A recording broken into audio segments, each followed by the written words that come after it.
Hello my friends, we're back with our reading of the Spirit's book, and today we are at the topic, a theoretical summary of Somnambulism, Ecstasy and Second Sight. Well, we are at question 455, and the question is as follows, which is not a question, it's basically the summary, but anyway, well, here we go. That's the summary.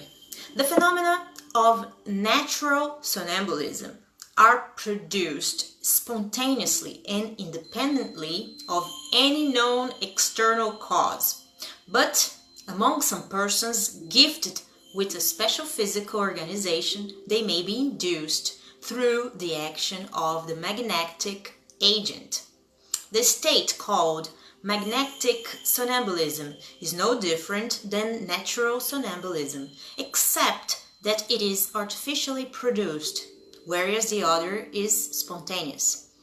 Natural somnambulism is a widely known occurrence, and no one questions its reality, despite the marvelous character of its phenomenon. So why would magnetic somnambulism be any more extraordinary or irrational simply because of the fact that it is produced artificially like so many other things? It is said that charlatans have exploited it. One more reason for it not to be left in their hands. Once science finally takes full possession of it, charlatanism will have much less credit among the masses. Meanwhile, since both natural and artificial somnambulism are a fact, there is no arguing against fact. They are establishing themselves in spite of the ill will of some. This is occurring even in the realm of science, where it is entering through a multitude of side doors instead of through the front.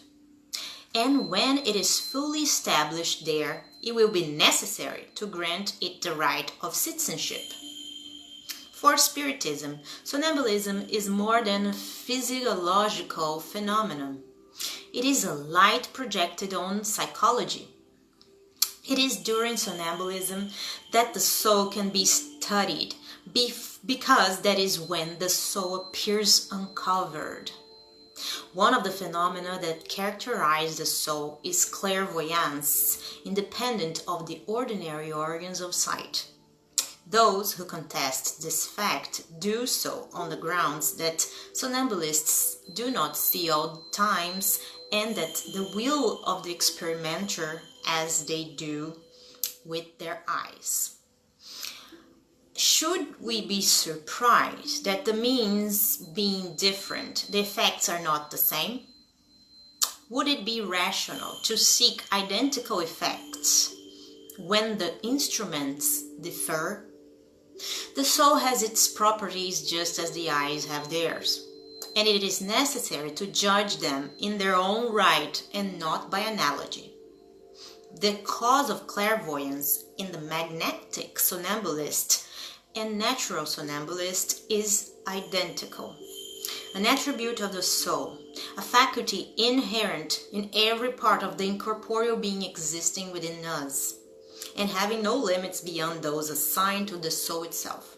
Somnambulists can see every place where their soul can go, whatever the distance may be.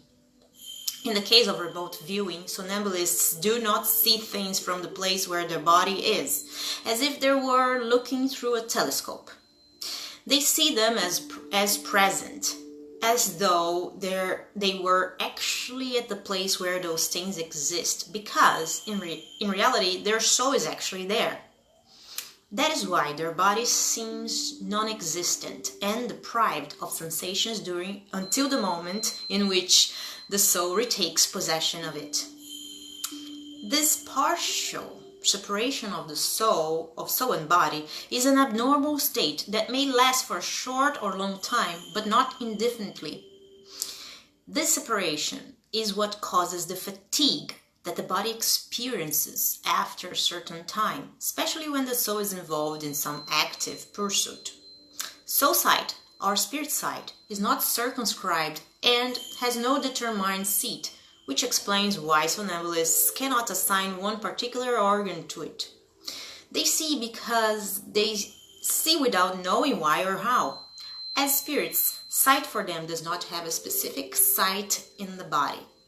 When they do refer to their body, sight seems to occur in the centers where the vital activity is the greatest, especially in the brain, in the stomach area, or in the organ which for them is the most intense point of connection between the spirit and the body. The power of somnambulistic lucidity is not unlimited, however.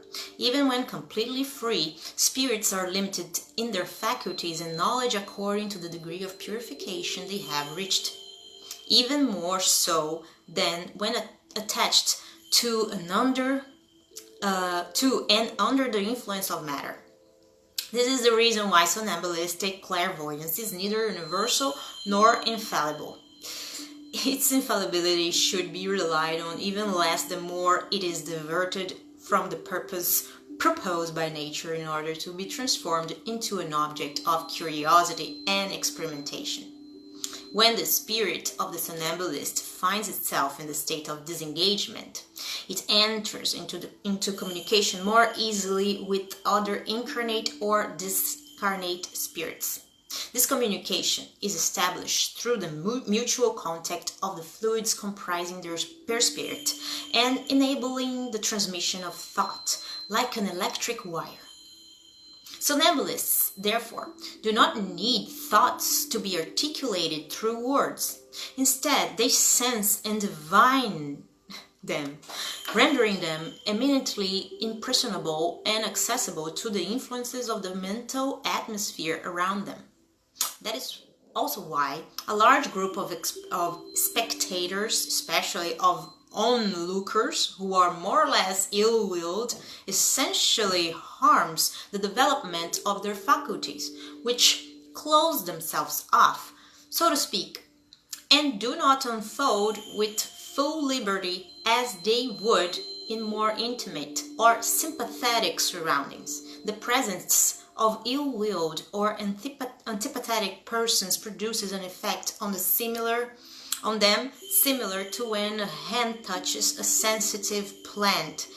And for that, as sensitive plant, the Kardec makes a note saying sensitive plant as shrubby tropical American plant having leaflets and leaf stalks that fold and droop when touched.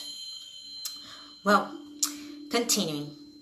Somnambulists see their own spirit and body at the same time. They are, so to speak, two beings that represent a double existence, spiritual and corporeal, blended together by the ties that unite them. Somnambulists do not always comprehend the situation, and such duality frequently makes them speak of themselves as though they were speaking of a stranger. What happens is that in one moment the corporeal being speaks to the spirit being, and in the next moment it is the spirit being that speaks to the corporeal. The spirit acquires an increase of knowledge and experience during each one of its corporeal existences. It partially forgets them during its reincarnation in dense matter, but it remembers them as a spirit. That is how certain somnambulists display knowledge superior to the degree of education, and even superior to their apparent intellectual capacity. The possible intellectual and scientific underdevelopment of somnambulists in the waking state, however, does not allow one to prejudge anything about the knowledge they may reveal in the lucid state. According to the circumstances and objective they have in view, they may draw this knowledge from their own experience, from their clairvoyance of current events, or from the counsels they receive from other spirits. However, the accuracy with which they describe things depends on the degree of the spirit's evolution. Through the phenomena of somnambulism, whether natural or hypnotically induced, Providence furnishes us undeniable evidence of the existence and independence of the soul, and enables us to witness the sublime spectacle of its emancipation. Moreover, through these phenomena, it opens to us the door of our destiny. When somnambulists describe what is occurring at a distance, it is obvious that they really are seeing it, but not through the eyes of their body. They see themselves at that place after having been transported to it. There is something of themselves present there. And since that something is not their body, it can only be their soul or spirit. While humans get lost in the subtleties of an abstract and unintelligible metaphysics in pursuit of the causes of our mental existence, God routinely places in front of them and within reach the simplest and most patent means for the study of experimental psychology. Ecstasy is the state in which the independence between the soul and body is expressed in the most sensitive way and even becomes somewhat palpable. In both dreams and somnambulism, the soul wanders through terrestrial worlds, whereas in ecstasy it enters an unknown world, that of ethereal spirits, with whom it communicates without, however, overstepping certain bounds. If it did, the soul would completely break the ties connecting it to the body. A resplendent and entirely new brilliance surrounds this soul. Harmonies unknown to earth enrapture it. An indefinable well-being permeates it. The spirit enjoys a foretaste of celestial beatitude, and it may be said that it has set one foot on the threshold of eternity. In the state of ecstasy, the nullification of the body is almost complete. It only maintains organic life per se, and it feels that the soul is connected to it by only a single thread, which with any further effort would break forever. In this state, all earthly thoughts disappear in order to give way to the pure sentiment that is the very essence of the immaterial being. Entirely enraptured by that sublime contemplation, ecstatics regard life as a momentary pause. For them, good and evil, and the crude joys and hardships of this world are no more than the futile incidents of a journey of which they feel happy to see the end. The same thing happens with ecstatics as with somnambulists. Their lucidity may be more purified or less so, and how fully they comprehend things depends on the degree to which their spirit has evolved. At times, there is more exaltation than pure lucidity among ecstatics, or rather their exaltation impairs their lucidity. That is why their revelations are frequently a mixture of truths and errors, of sublime and absurd, even ridiculous things. Imperfect spirits often take advantage of this exaltation, always a sort of frailty, in order to dominate the ecstatic who does not know how to master it. To do so, these spirits produce appearances that will keep the ecstatic attached to the ideas and prejudices of his or her waking state. This is an obstacle, but not all cases are similar. It is our responsibility to coolly judge and weight their revelations in the balance of reason. The emancipation of the soul sometimes even manifests in the waking state and produces the phenomenon called second sight, which gives to those possessing it the faculty of seeing, hearing, and feeling beyond the limits of their normal senses. They perceive things at distance, wherever their soul may extend its action, and they see, so to speak, through their ordinary sight, as a type of mirage. At the moment in which the phenomenon of second sight is produced, the physical state is considerably modified. The eyes become somewhat hazy, looking without seeing, and the whole physiognomy reflects a type of exaltation. It is obvious that the organs of sight are not involved in this phenomenon, because the vision has been seen to persist even with the eyes shut.